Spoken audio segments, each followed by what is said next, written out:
कपिलवस्तु के राजमहल में एक छोटा सा दीपक टिमटिमा रहा है और उसी दीपक की बाटी की तरह एक हृदय कांप रहा है।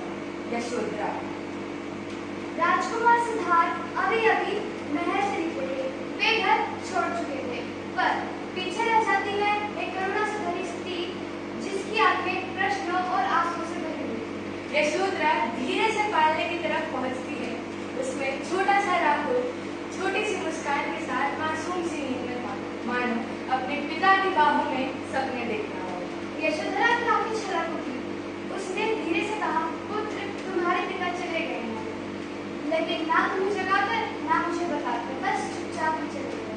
और उसी क्षण उसी पल यशोधरा का व्यथा विलाप में बदल गया।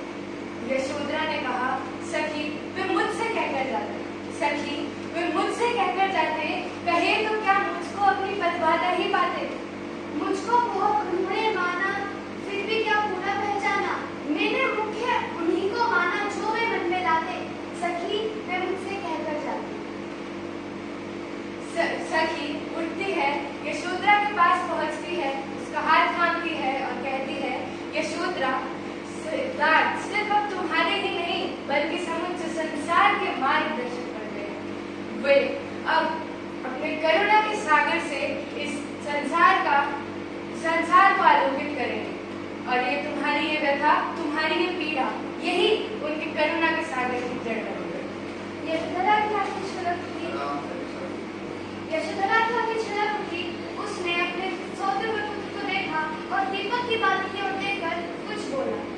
सखी वे मुझसे कहकर जाते, काश कहकर जाते। गंगा के किनारे जब सिद्धार्थ बोधि वृक्ष के नीचे अपनी तपस्या में लीन थे और उन्हें अंतिम रात्रि में मारा का सामना किया, तब उनके सामने जीवन, मरण, दुख, सुख, जन्म, मृत्यु सबका खुलासा बिखर गया। मोक्ष की प्राप्ति के बाद बुद्ध ने अपने धर्मचक्र को घुमाया, भिक्षु, साधु, महाराजाओं को उपदेश दिया। एक दिन में कपिलवस्तु वापस लौटे, जहाँ उनका पुराना घर, बूढ़े पिता सुशोधन और सबसे बढ़कर उनकी पत्नी उनका इंतजार कर रहे थे। यशोधरा की आंखें भर आई। उन्होंने सबसे पहले बुद्ध से यही पूछा, स्वामी जिस रात में सोई थी आप उस रात मुझे बिना बताए चले गए। स्वामी जिस रात में सोई थी आप मुझे बिना बताए चले गए।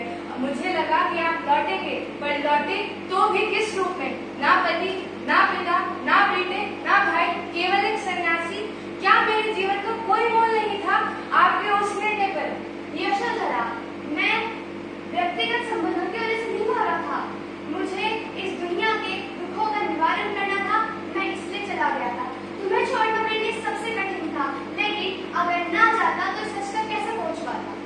यशोधरा की आंखों में आंसू भर आए। उसने बोला, क्या मेरे सारे दुखों का समाधान आपके उसी सत्य में है? मैंने इतने वर्षों तक तपस्विनी की भांति जीवन जिया, ना शिकायत की ना मिला, परंतु आज जब तुम मेरे सामने खड़े हो तो मेरा हृदय पूछता है, क्या मैं तुम्हारे जीवन में केवल एक कड़ी थी? बुद्ध ने गंभीर करुणा के साथ उत्तर दिया, नहीं यशोधरा, तुम मेरी शक्ति थी। तुम्हारा त्याग ही मेरे लिए सबसे बड़ा दृढ़ निश्चय बना कि मुझे इस सच को सामने लाना है।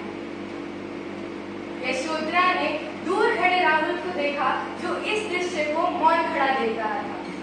राहुल अब सिर्फ मेरा पुत्र नहीं बल्कि समस्त जग का पुत्र होगा, यह सच का साधन बनेगा।